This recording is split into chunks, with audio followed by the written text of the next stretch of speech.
Kenapa Berlin? Kak, maaf sebelumnya agak sedikit motong nih Kak. Kalau mau nanya sedikit sih Kak, kalau misalnya mau ganti jadwal itu bisa gak ya Kak? Ganti jadwal kenapa tuh? Ada Soalnya saya ada freelance juga di hari Kamis. Karena takutnya, jujur saya kewalahan aja sih kalau misalnya kayak tadi itu Ella kan saya nggak ngerjain ya Kak.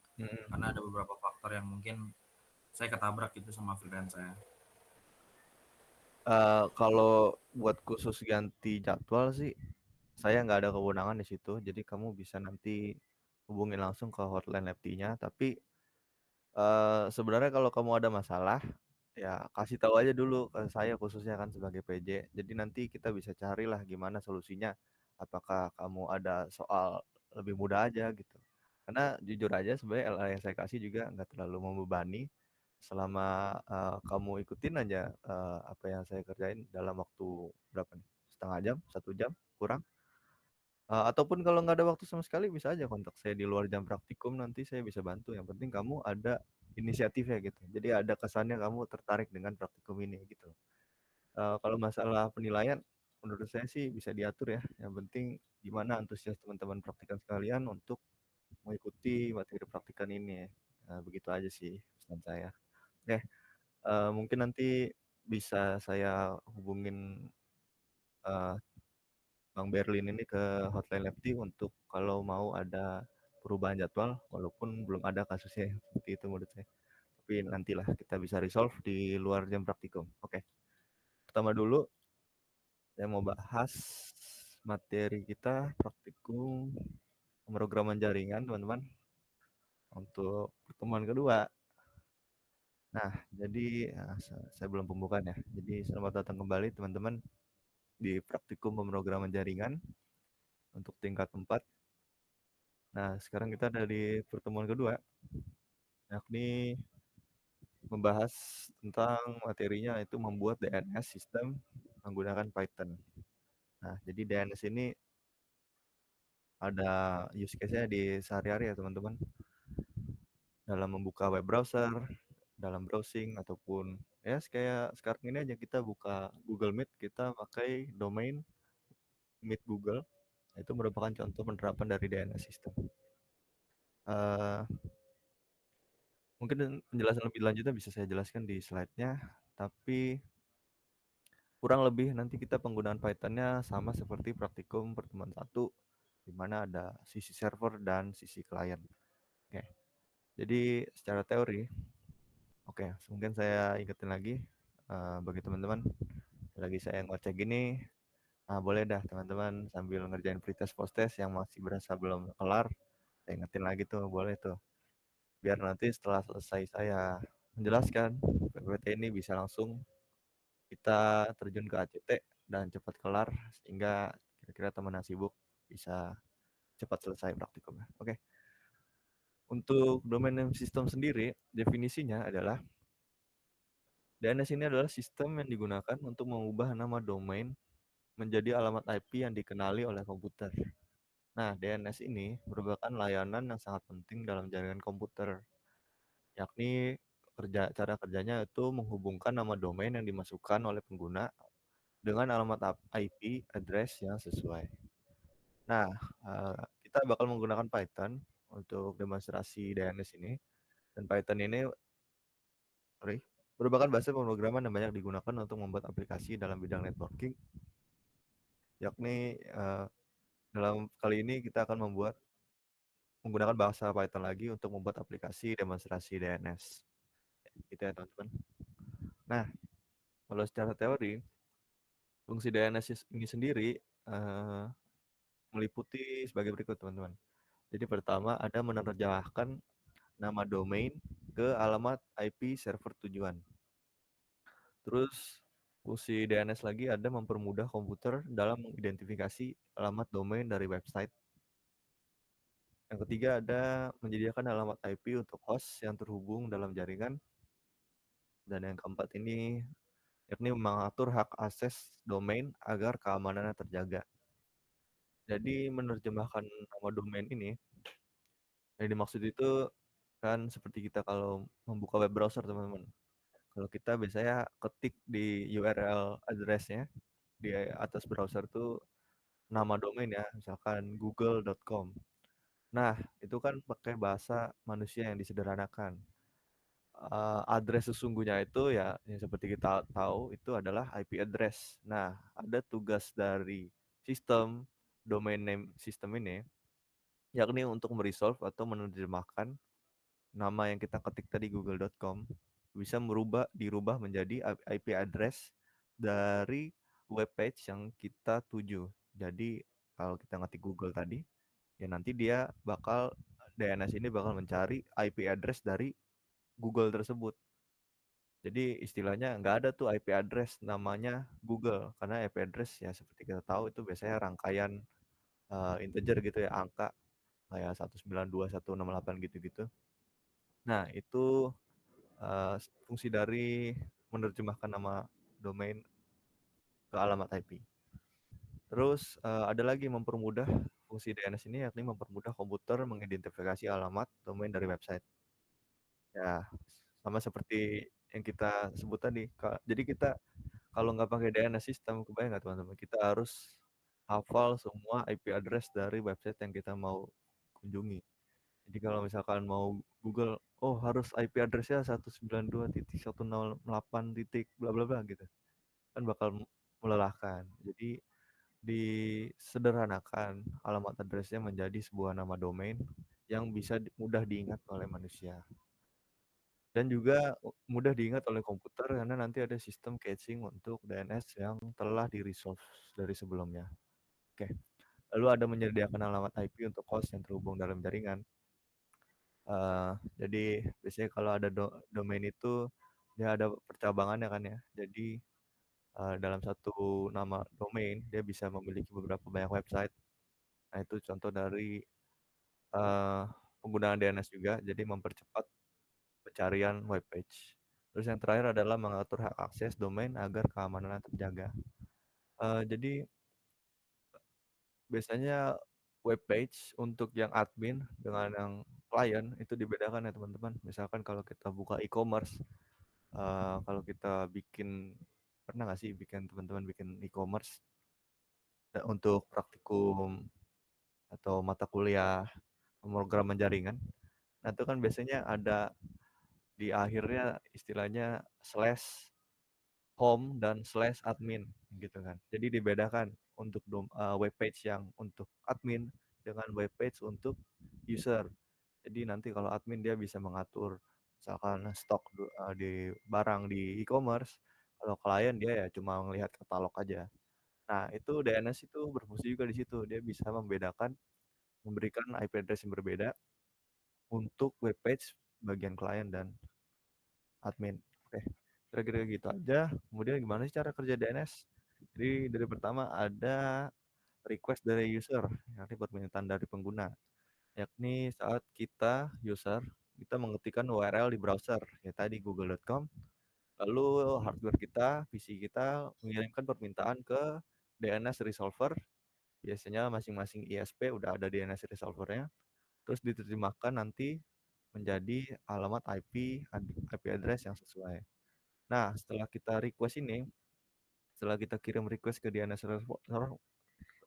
resolver, sorry, server DNS tersebut akan merespon dengan mengarahkan permintaan ke server otoratif yang menyimpan data terakhir dengan tentang domain tersebut. Jadi DNS resolver ini dia nerima request kita, terus kita dilanjutin lagi requestnya ke server otoratif domainnya yang nyimpan IP address-nya. Jadi DNS ini nggak nyimpan langsung IP address-nya, tapi dia sebagai perantara. Oke, lanjut aja. Setelah DNS resolver dapat nih IP-nya, dibalikin datanya ke pengguna.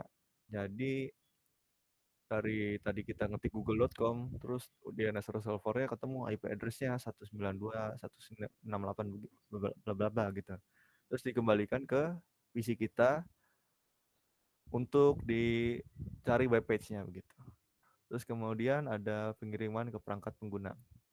Nah, setelah kita uh, ambil dari authoritative server ke DNS resolver, terus kita baru masukin web page-nya ke komputer kita, baru ditampilkan, web page-nya. Jadi bisa mengakses situs web tersebut. Oke, nah dan terakhir ada cara kerja DNS, ini caching, yakni kalau kita udah pernah mencari atau resolve sebuah IP address, nah nanti IP address itu biasanya disimpan di, perangkat kita masing-masing. Jadi yang kita kenal istilahnya kalau cookies cookies atau web cache gitu buat web browser. Nah ini contohnya salah satunya, yakni menyimpan DNS, dari web browser yang pernah kita kunjungi atau kita pernah resolve sebelumnya. Oke gitu aja cara kerja DNS. Oke mungkin begini untuk ilustrasi dari cara kerja DNS, kelihatan nggak ya? Jadi istilahnya ada end user enaknya kita mencari web browser di sini adalah www.example.com di browser kita.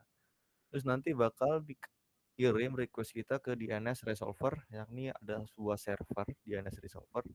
Dia sebagai perantara antara DNS resolver dan authoritative servernya di sebelah kanan, teman-teman. Jadi dari DNS resolver dia nanya nih ke DNS root name server www.example.com, IP-nya apaan? Ternyata si DNS root name server ini nggak punya IP address-nya dari example.com. Jadi dibalikin request-nya, eh, disuruh cari kita ke name server for.com TLD, itu nama server lain. Terus jadi DNS resolver kontak deh ke otoritas server yang tadi name server for.com TLD, dicari itu domain example.com. Ternyata di name server for.com TLD ini nggak ada juga IP address-nya. Jadi disuruh DNS resolver nanya ke server otoritas root 53. Baru deh yang terakhir pas DNS resolver ini nanya ke Amazon root 53 name server, baru ketemu IP address dari example.com, yakni 192.0.2.44. Terus kalau udah didapat IP-nya, baru DNS resolvernya balikin ke web browser kita, IP address-nya dari example.com, dan web page-nya baru kita bisa buka. Oke, kira-kira gitu.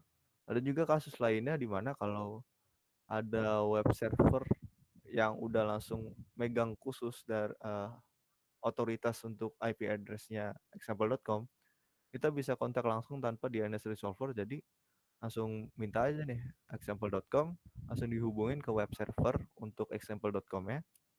Terus dia udah megang IP address sama web page-nya. Jadi langsung aja dikasih konten dari example.com ke user. Gitu. Ada dua cara. Istilahnya nanti ada rekursif dan iteratif. Nah, nanti teman-teman bisa cari mungkin lebih jelasnya secara teorinya, tapi gambarannya ilustrasinya kira-kira gitu. Oke, begitu aja untuk teori kita, pertemuan kita kali ini, yakni domain name system, teman-teman. Kita langsung aja mungkin untuk masuk ke activity ya. Bisa teman-teman langsung buka aja seperti biasa Visual Studio Code kita.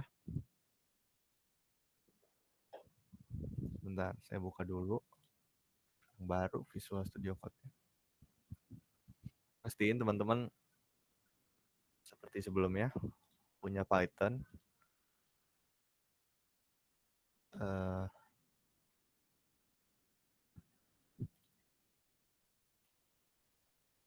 share screen aja. Nah, jadi teman-teman kita bikin folder baru aja. Folder baru. Kita bikin ya folder baru di bebas, teman-teman simpannya di mana. Sekarang kita bikin folder pertemuan 2. Oke. Ngerti nggak sih?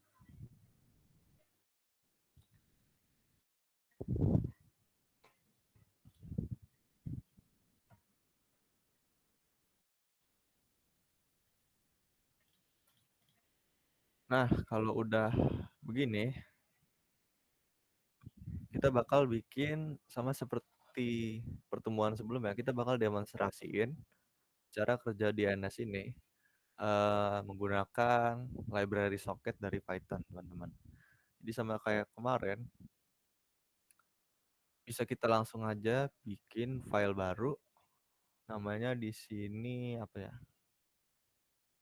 Ini aja di ns server.py. Ini ya, teman-teman.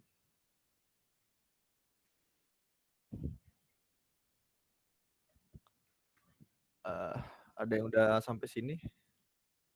Boleh minta reaction-nya teman-teman sekalian.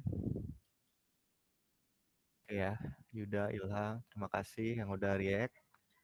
Masih banyak. Oke, lanjut aja. Seperti pertemuan sebelumnya nih, kita pakai lagi namanya library socket. Jadi import socket seperti ini teman-teman. Nggak pakai kapital ya. Kalau kurang gede mungkin saya gede. Gini cukup lah ya, kelihatan. Lanjutnya kita habis kita bikin library, kita mau bikin dulu istilahnya di sini list dari semua domain name dan IP address-nya. Jadi kita bikin table di sini, pakai table aja. Kalau pakai list panjangan, jadi bikin table ada domain name-nya di sini, misalkan begini. Terus di sebelahnya ada IP address-nya, 8.1.1 gini ya biasanya nama IP address. Nah, terus kita bikin baris kedua, nama domainnya misalkan youtube.com gini ya. Terus kasih aja IP address-nya di sini 168.1.2. Terus domain yang ketiga di sini kita facebook.com. IP address-nya misalkan 192.7.1.3 udah gini aja lah. Sebenarnya teman-teman di sini boleh ganti domainnya, tapi atau ikutin aja dulu deh, nanti takutnya salah. Oke, kalau udah kita ada di sini bikin table DNS dengan domain name di ruas sebelah kiri, kolom sebelah kiri, dan ada IP address-nya di kolom sebelah kanan, teman-teman. Nah, nanti data ini kita bakal pakai sebagai referensi nanti kalau klien ada permintaan IP address dari DNS-nya, dari domainnya. Oke, lanjut aja. Kalau udah seperti pertemuan kemarin, kita bikin soket dari sorry, soket. Kita bikin soket dari server. Kayak kemarin ada sintaksnya socket.af underscore net. Terus socket. Nah, sekarang kalau kemarin kita pakai TCP dan UDP, kita di sini pakai UDP aja. Socket shock ya, shock digram. Nah, jadi kita pakai namanya UDP karena kita nggak perlu handshake. Jadi yang penting DNS udah ngasih data. Oke, gini aja. Jadi kita bikin server socket. Lanjut aja kita bind server socket ini. Bind ke localhost. Jangan lupa dalam kurungan 2 localhost. Terus koma di portnya kita di sini kasih aja misalkan 100 ini ya. Lalu udah kita kasih output di konsol di ns server is listening.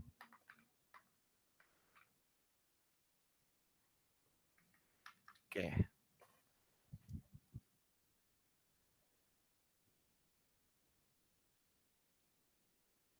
Oke, sebentar.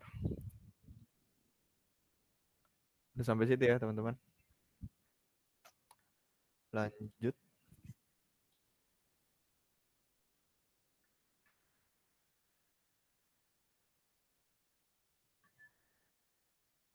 Lanjut, kita mirip seperti pertemuan sebelumnya bahwa kita bikin perulangan mati. Jadi di sini ada while true gini.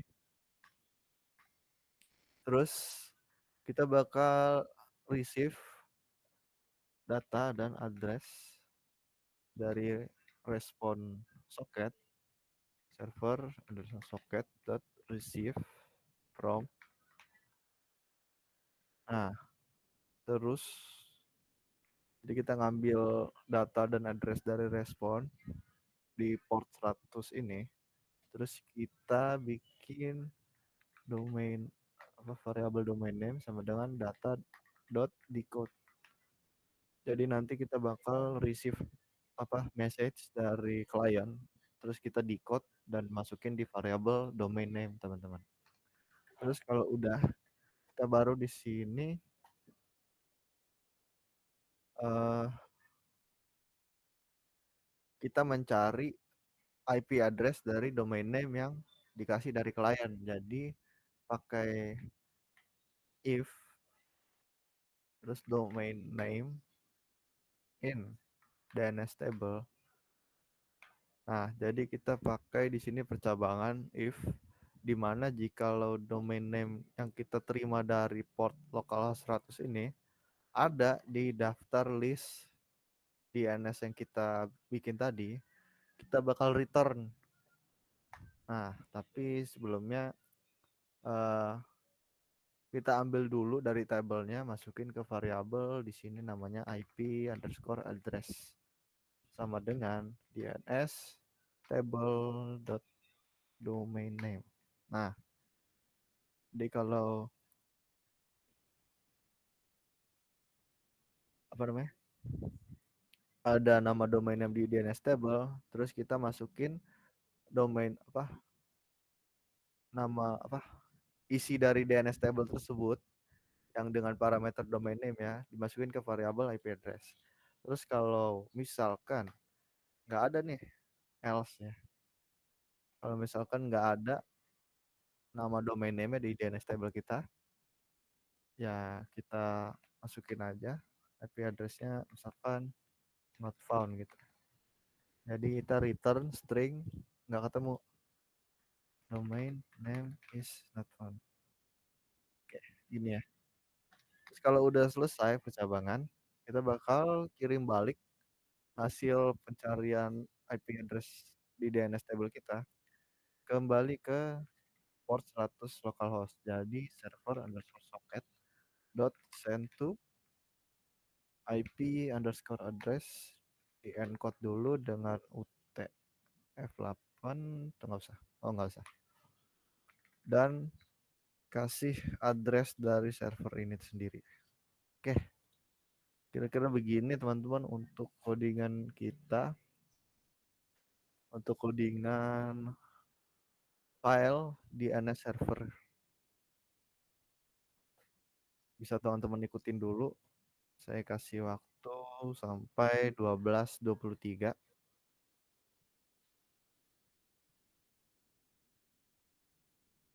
Kalau udah kita lanjut lagi nanti bikin untuk file DNS client.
Oke, teman-teman udah 12.23.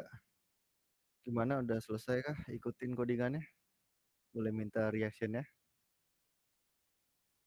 Oke, makasih semua reaction-nya. Sekarang kita mau lanjut nih. Jadi kita mau bikin kliennya. Kalau udah jangan lupa di save ya teman-teman filenya.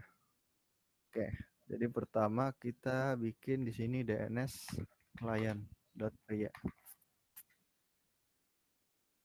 Oke, kalau udah sama seperti sebelumnya kita pakai juga lagi library apa namanya? Library socket. Jadi import socket.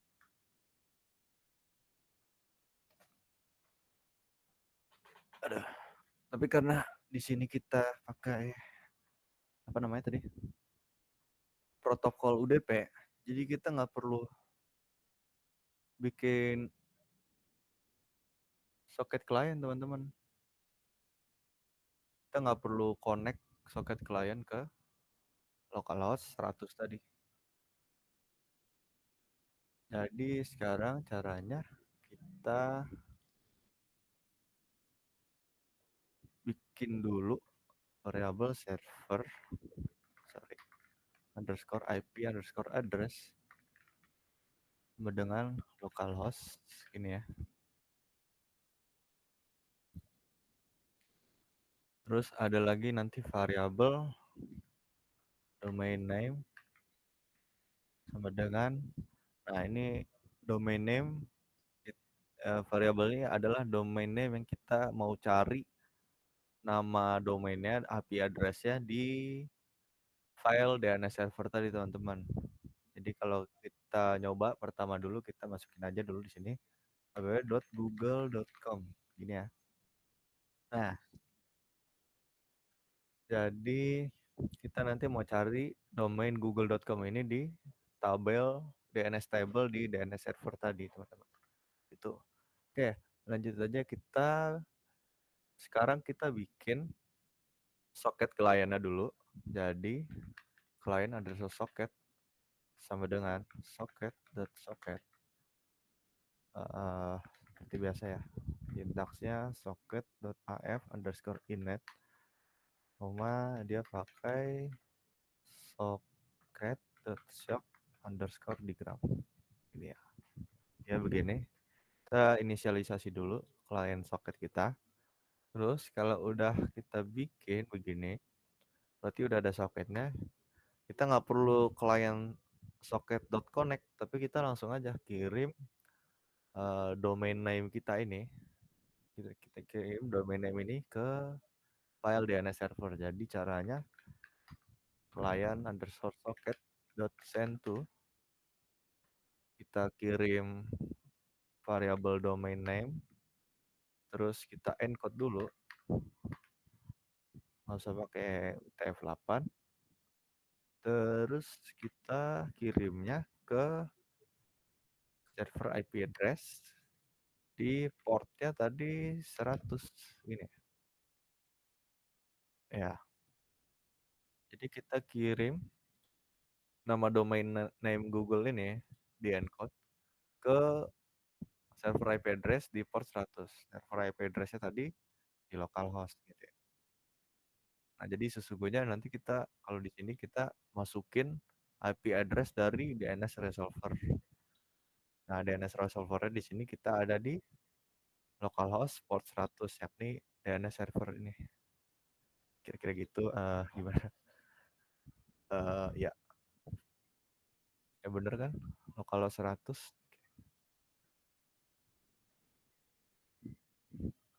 Mantap, lanjut. Kalau sudah kita udah ngirim nih domain name dari client ini kita kirim ke server. Sekarang kita mau receive IP address yang udah dikirim dari server.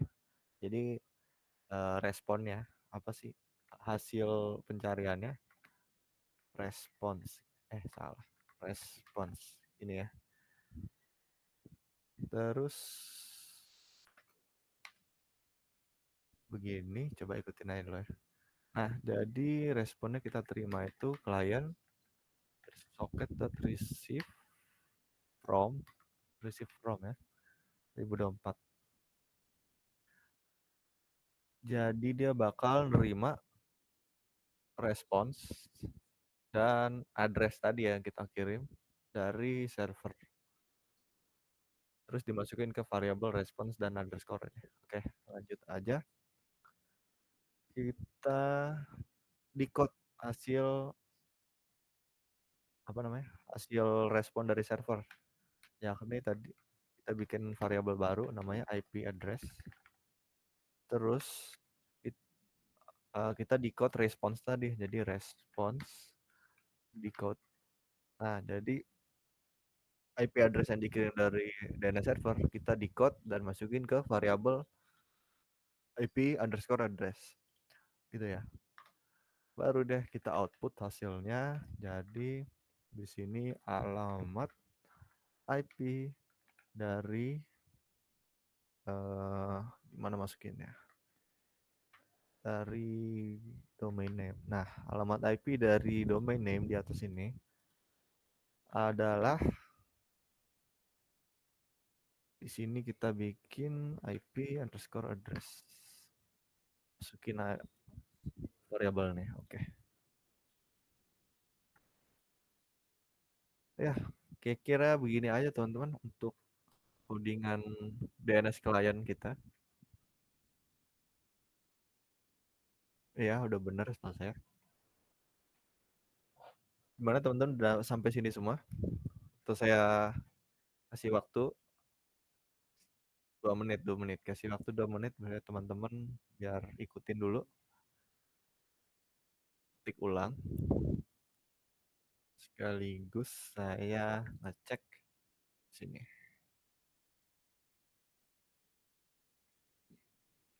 Mana?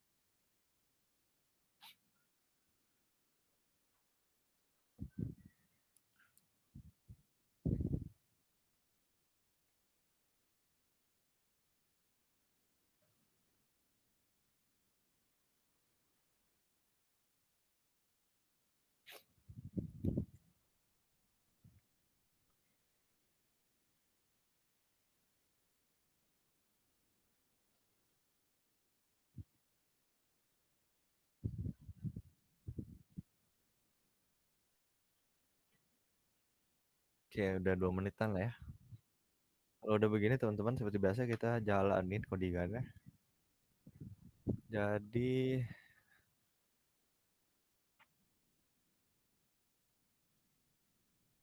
ada server dan klien. Kita bikin dulu terminalnya di bawah. Jadi kalau untuk soket begini kita jalanin dulu dari servernya. Jadi pastiin teman-teman ikutin, jangan kliennya dulu, jangan jalan kliennya dulu, jalan dulu servernya karena dia listening dari portnya. Jadi dia harus duluan. Uh, Sintaksnya seperti biasa Python, terus nama file DNS server py begini teman-teman. Kalau udah kita coba jalanin dulu. Nah, kayak kemarin jadi ada outputnya DNS server is listening, terus ada kursornya nyangkut lagi. Jadi kayak seperti pertemuan sebelumnya, kita ada perulangan true mati. Dia bakal secara terus-menerus mendengarkan respon dari port localhost 100 ini teman-teman. Nah, makanya dia nyangkut kursornya karena dia masih masuk di perulangan while ini. Tujuannya apa? Biar nanti kalau DNS client ngasih respon to request domain name, dia bisa langsung jawab servernya tanpa nunggu manual gitu ya. Jadi otomatis dia kasih respons ke kliennya karena standby gitu ya. Oke. Gimana teman-teman? Ada yang error kah mungkin sampai di sini? Atau aman semua? Iyas aman, Ilham aman, Agung aman. Oke ya. Makasih yang udah react. Lanjut aja. Seperti sebelumnya, kita di bawah sini ada split terminal, shortcutnya Ctrl Shift 5, Ctrl Shift 5. Kita bakal jalanin di sini eh, file dari kliennya. Jadi sintaksnya Python client client DNS dulu ya. DNS client.py ya. Gini ya teman-teman. Kalau udah kita bisa langsung jalanin aja. Udah sebentar. Apa nih? Dict object is not, sebentar. Saya ada error malah. In module IP address Itu bang, yang DNS table dalam kurung domain name pakainya yang kurung siku di DNS servernya bang. DNS table. DNS table dalam kurung domain name, jangan pakai jangan pakai kurung siku. Oke, gini ya. Kurung siku bang. Kurung siku. Oh iya sorry. Kurawal nih. Nanti kita save dulu. Thank you inputnya. Kasih banyak. Coba kita jalanin lagi. Terus kita nyangkut nih. Ulang Python DNS client. Nah, oh ya, benar. Karena table. Oke. Thank you. Udah bantu tadi siapa? Yuda ya? Ibnu bang. Sorry. Muhammad Ibnu Haidar, makasih banyak ya. Udah bantu. Saya juga nggak notice tadi. Jadi ya, makasih buat temannya. Jadi kita udah resolve di sini teman-teman untuk nama domain name dari google.com. Ternyata ketemu IP-nya di DNS table di DNS server nih teman-teman. Jadi di return IP-nya begini. Gitu ya. Jadi sesimpel ini sebenarnya demonstrasi dari DNS. Dia cuman return IP address dari domain name ya. Nah, nanti baru bisa dari kliennya dia connect ke IP address ini baru buka web page-nya. Itu kira-kira teman-teman. Nah, terus gimana kalau buat kita buka domain name yang lain ya? Jadi kita tinggal ganti di sini variabel domain name dengan nama website yang kita mau. Tapi sebelumnya seperti biasa teman-teman, saya minta teman-teman sekalian buat screenshot untuk codingan DNS server, codingan DNS client, dan output server dan output client untuk dimasukin di tugas activity ya teman-teman. Jadi silakan dulu untuk screenshot. Nanti selanjutnya kita bakal coba ganti nih. Kalau mau sekarang aja langsung coba ganti. Di sini kita ganti DNS-nya yang facebook.com misalkan. facebook.com gini ya. Jadi istilahnya kita buka browser terus kita masukin di URL address-nya facebook.com nih. Terus kalau udah kita kirim facebook.com, kita ganti variabelnya, kita save filenya, terus kita jalanin lagi codingannya. Nah, terus ternyata masih ada nih ketemu di DNS table IP address dari facebook.com yakni 192.168.1.3. Jadi di return IP address-nya ada gitu. Terus kita coba lagi buat domain name youtube.com gitu. Kita save dulu di kliennya, filenya, terus kita jalanin lagi. Nah, ternyata ada juga ketemu outputnya. Di DNS table ada IP address-nya 196, 1.628, dan seterusnya. Nah, terus gimana kalau tadi kita bikin domain name yang nggak ada di DNS table. Nah, kita contoh lagi di sini ada misalkan kita buka instagram.com gitu ya. Kita save filenya, terus jalankan. Terus outputnya, nah ternyata nggak ada nih di DNS table kan, kita belum bikin tadi nih. Jadi DNS resolvernya ini, servernya ini, dia return di percabangan not found. Jadi biasanya kasusnya kalau di DNS resolver aslinya, kalau addressnya nggak ada di query DNS table, maka dia bakal nganjurin DNS resolver atau kliennya ke tadi authoritative server yang lainnya. Jadi seperti ilustrasi sebelumnya, uh, kalau di satu server nggak ada, dirujuk nanti ke server yang lain sampai akhirnya ketemu ada server yang nyimpen query untuk domain name beserta IP address-nya.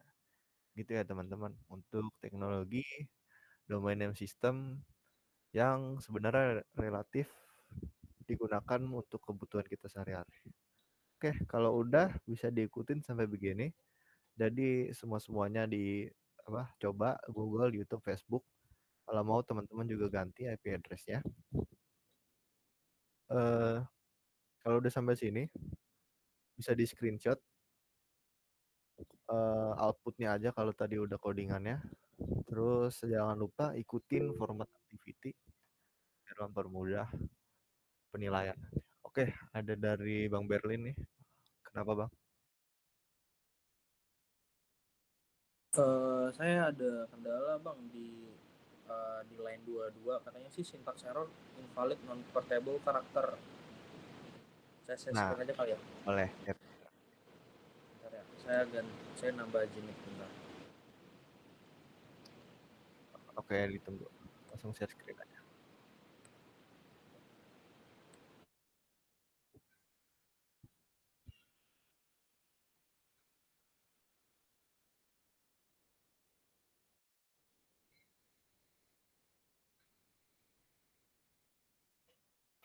Ada gak Bang? Oh ya, udah kelihatan. Ya kayak gini errornya. Nggak tahu di mana sih. Invalidable karakter. Kamu di DNS table-nya pakai kutip 1. Coba. Sebentar. Di DNS server. Enggak sih. Di mana? Di DNS Ini di mana Bang? Di DNS server. Pengaruh nggak sih? Coba sebentar. Sebentar.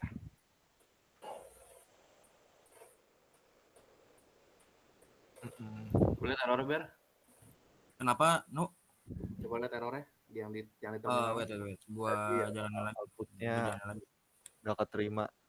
Itu karena string kan ya. Dia pakai kutip 2. Masih.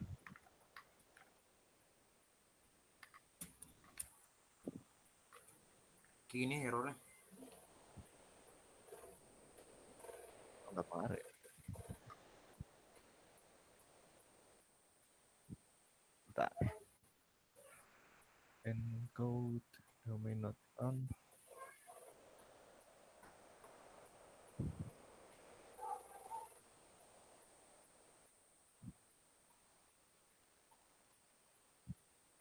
Coba jangan pakai spasi Ber. Langsung aja address.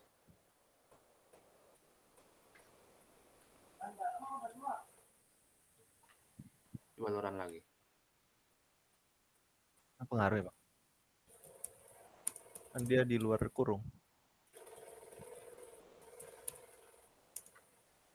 Nah, emang gitu aneh kalau Visual Studio Code. Udah lu tinggal running yang klien Ber. Oke.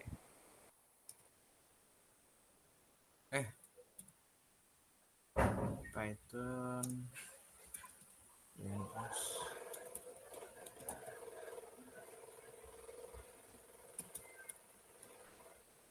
Sama. Itu kurang tanda address. Ada 2 variabel di situ respon, sebelahnya koma, belakang spasi, komanya. underscore, Apa? underscore. Koma underscore gitu. Bebas Iya, aja sih, bebas yang mau spasi dipakai. underscore. Nah ya udah gitu doang. Dah, save dulu. Turun. Udah.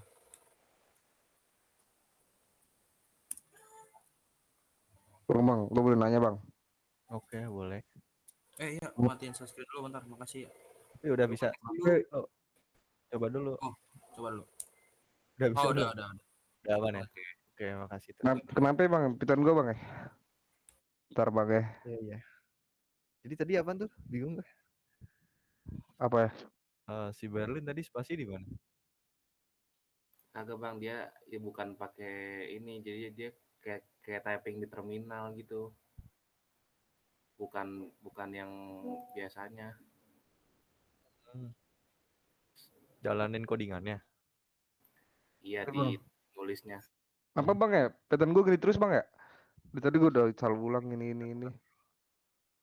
Oke. Tensionnya udah di ini. Oh, ini gue bang. Ada nggak bang? Share screen-nya? Iya kelihatan. Sebentar. Udah deh. Ini output dari mana nih? Apa? Oh, misalnya kamu jalanin. Enggak. Tadi sebelum jalan ini udah keluar ini duluan. Hmm, Crash gitu tuh saya. coba go to output apa ya? Dipencet go to outputnya. Oh ini sih gue tuh. Yang kanan. Oh ini ya. Tuh. Waduh ini non create connection to server.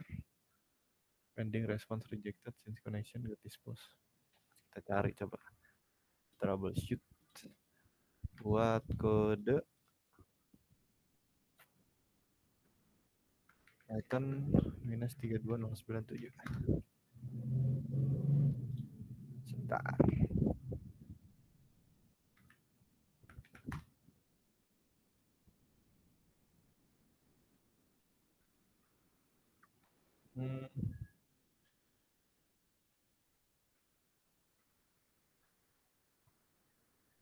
Jadi kamu jalanin sintaksnya apa?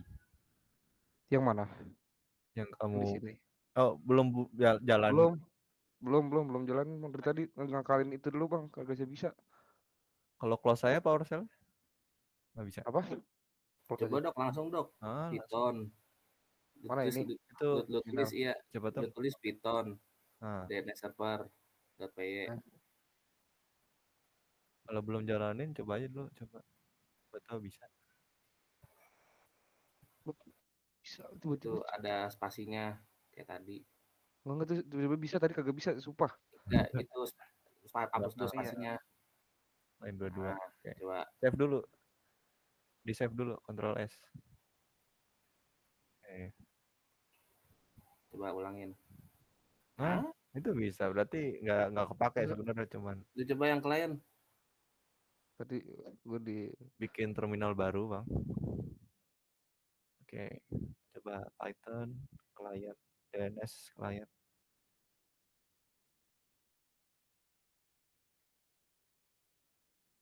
Udah enter nih. udah. Oke.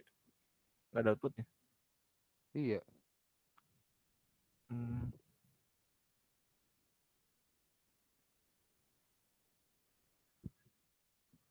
Bentar ya, kita lihat dulu codingannya masih masuk kok. F-in save from decode.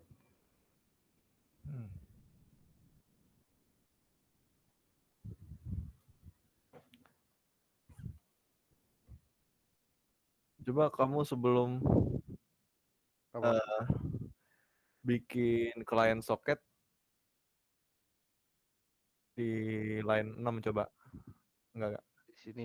Iya, tambahin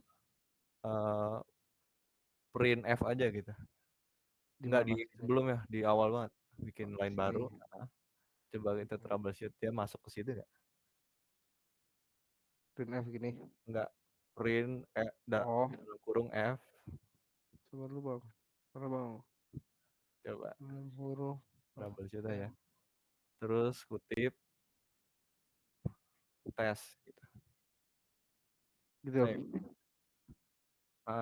Save. Udah, save. Terus coba jalanin lagi.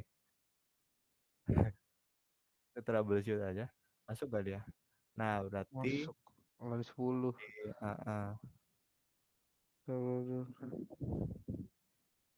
Ini ya spasi. Apa enggak? enggak pengaruh sih mestinya. Berarti in existing connection was forcibly closed by remote host. Atau enggak kamu coba ganti portnya. Portnya 100 ganti ke 9.000 kayak kemarin. Yang ini. Dua-duanya ke server sama klien. Coba save dulu. Jangan lupa.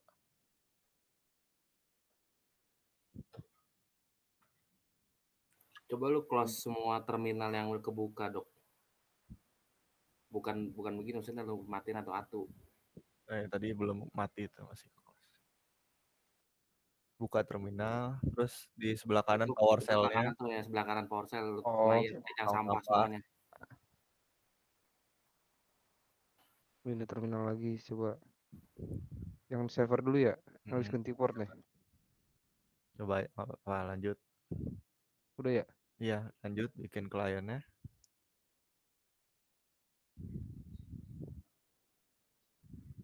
Oh, nyangkut ya. Iya.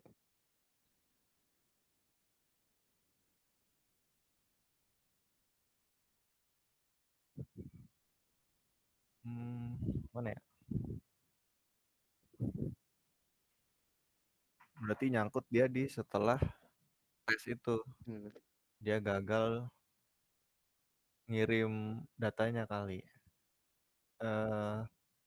Domain name encode. Bener kok. Server IP address.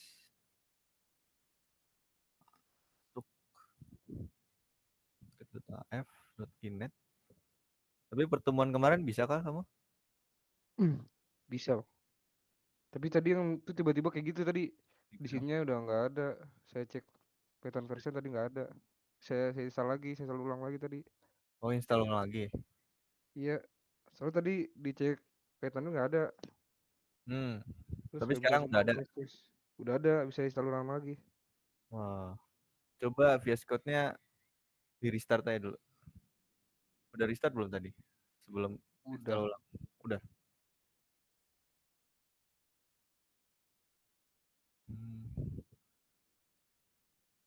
Tuh. Keluar gedean mulu noh. Jidai couldn't create connection. Padahal belum jalan codingannya. Berarti apa nih? Iya. Crash lifetime. Ya udah deh, gini aja. Mungkin nanti kita betulin dulu. Yang penting kamu screenshot aja bisa. Ini errornya juga screenshot. Nanti masukin ACT aja. Karena saya juga clueless sih ini gimana. Mungkin ada masalah instalasi Pythonmu. Tapi ya udah untuk ACT ini biar kamu dapat masuk dulu karena batasnya sampai 13.30. Kamu screenshot aja yang kalau bisa. Tadi yang sampai bisa output ada listening itu kan. Iya tadi sampai keluar tes ini ya. Oke bang. Oke, gitu aja dulu sementara. Sih bang ya. Ya. Oke ya.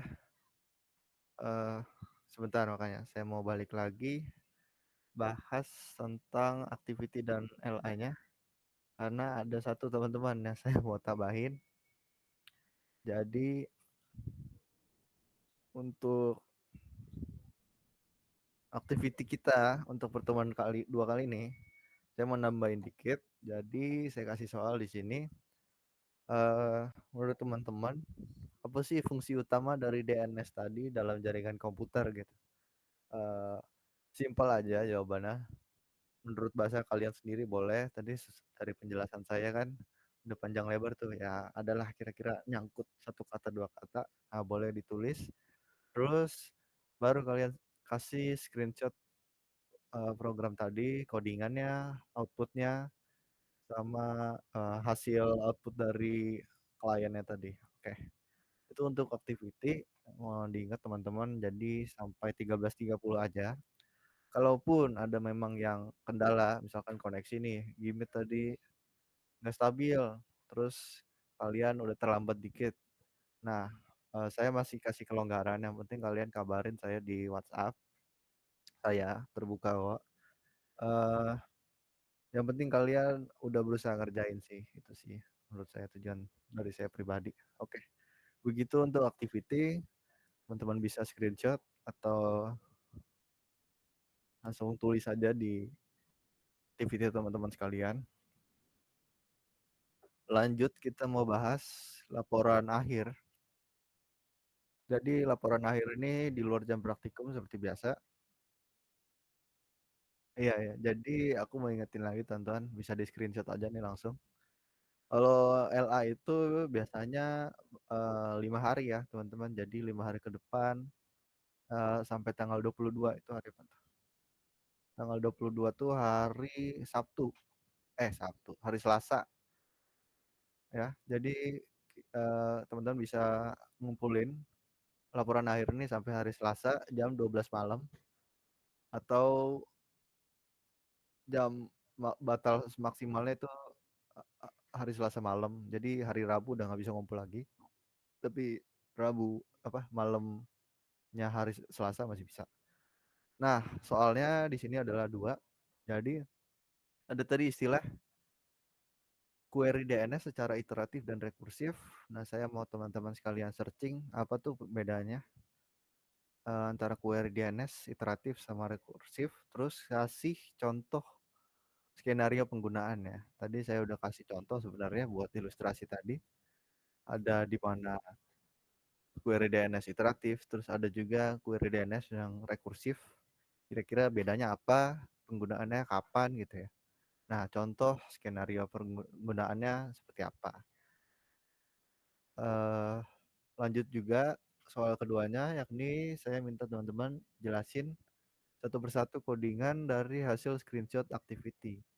Jadi yang kalian screenshot tadi codingannya bisa dijelaskan ulang menggunakan bahasa teman-teman sendiri. Kira-kira apa sih yang sintaksnya yang tadi lakuin sama codingannya dan outputnya seperti apa, bagaimana cara programnya mengeksekusi codingan sehingga outputnya tadi keluar IP address dari domain name-nya, kira-kira begitu ya. Kalaupun ada kendala seperti sebelumnya, saya selalu akan berusaha menjawab di WhatsApp saya. Jadi kalau ada teman-teman kendala di luar jam praktikum, boleh hubungin saya di sini. Mohon maaf juga mungkin kalau ada yang merasa slow respon, tapi saya akan selalu berusaha jawab. Oke, kira-kira gitu untuk laporan akhir. Masih ada yang bermasalah mungkin untuk pengerjaan activity? Oh ya, untuk materi ya. Untuk materi kita hari ini adalah membuat DNS sistem menggunakan Python. Ini ya. Oke. Bisa ditulis di materi format activity teman-teman sekalian. Terus mohon dikerjakan ya teman. Batasnya sampai 13.30. Saya ingetin lagi untuk pengerjaan pretest dan posttest juga jangan sampai kelupaan teman-teman. Karena pengaruh nilai kita. Sama kalau nggak mau masuk wall of shame pertemuan selanjutnya, nah boleh teman-teman kerjakan laporan akhir sesuai jadwal yang saya sediakan. Ya, untuk penamaan ya, seperti yang saya udah kasih di forum general announcement. Nih, jadi buka di course announcement format ACT dan ELA. Untuk format activity ACT sekarang ACT2 ya. Jadi ACT2 nama lengkap NPM Pejar. Terus buat format laporan akhir LA 2 terus nama terus NPM dan underscore Pejar. Ini tolong diperhatikan biar membantu penilaian. Jadi nanti lebih mudah untuk asisten saya membantu penilaian. Oke, ini gitu aja buat praktikum kali ini. Makasih banyak yang udah ikut serta teman-teman praktikan sekalian untuk partisipasinya. Semoga bermanfaat. Kurang lebih ya mohon maaf, saya tutup Gimik kali ini.